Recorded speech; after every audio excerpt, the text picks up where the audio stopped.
اعوذ باللہ من الشیطان الرجیم بسم اللہ الرحمن الرحیم اللہم لک الحمد کما ینبغی لجلال وجہک ولعظیم سلطانک والصلاة والسلام علی سیدنا محمد الفاتح لما اغلق والخاتم لما سبق ناصر الحق بالحق والہادی الی صراطک المستقیم وعلی آلہ حق قدرہ ومقدارہ العظیم بسم اللہ الرحمن الرحیم الذین آتیناہم الکتاب یتلونہ حق تلاوتہ اولئک یؤمنون بہ ومن یکفر بہ فاولئک هم الخاسرون آمنت باللہ صدق اللہ العظیم وصدق رسولہ النبی الکریم الامین ونحن علی ذلک لمن الشاہدین والشاکرین والمطمئنین۔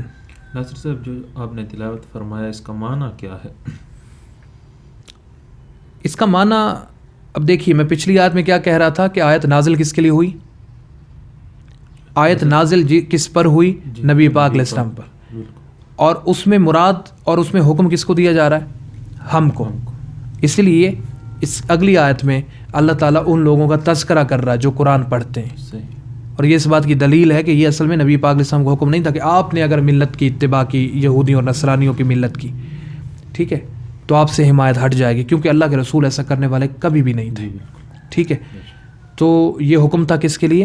ہمارے لیے۔ اس لیے اللہ تعالیٰ آگے اب امت کے گروہ کا تذکرہ کرا، دو گروہوں کا۔ کون کون سے؟ اس امت میں دو گروہ ہیں۔ ایک کو کہتے ہیں امت اجابت، یعنی وہ امت جن کے پاس نبی پاک علیہ السلام کی دعوت پہنچی اور انہوں نے قبول کی، تو اسے کہتے ہیں امت اجابت۔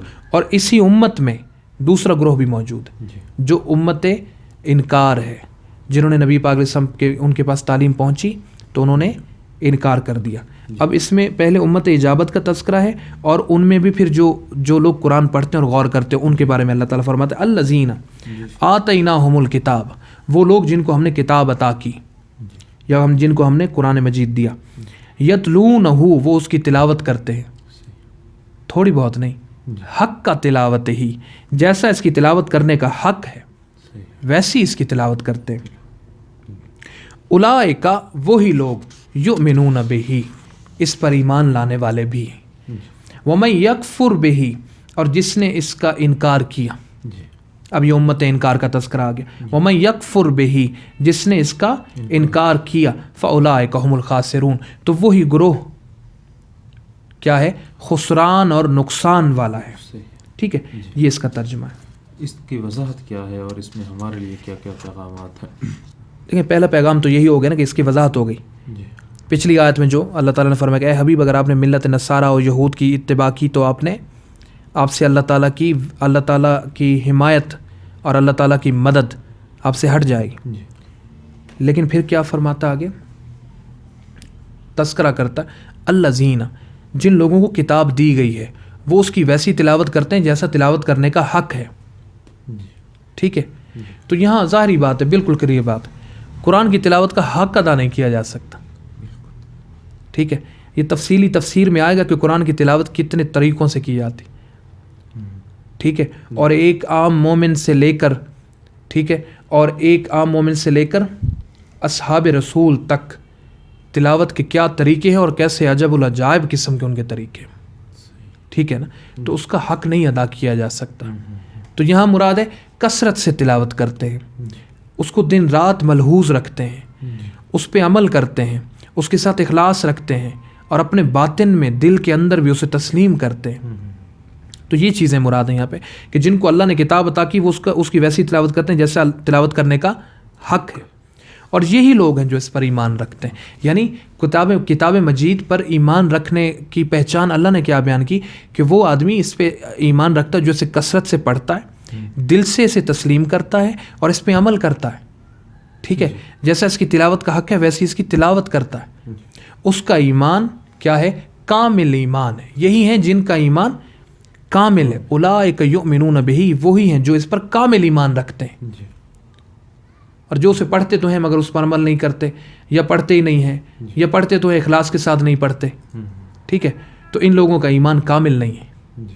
ان کو اپنے ایمان کو مزید مضبوط کرنے کی، مزید کمال تک پہنچانے کی ضرورت ہے، اور اس کا طریقہ کیا ہے؟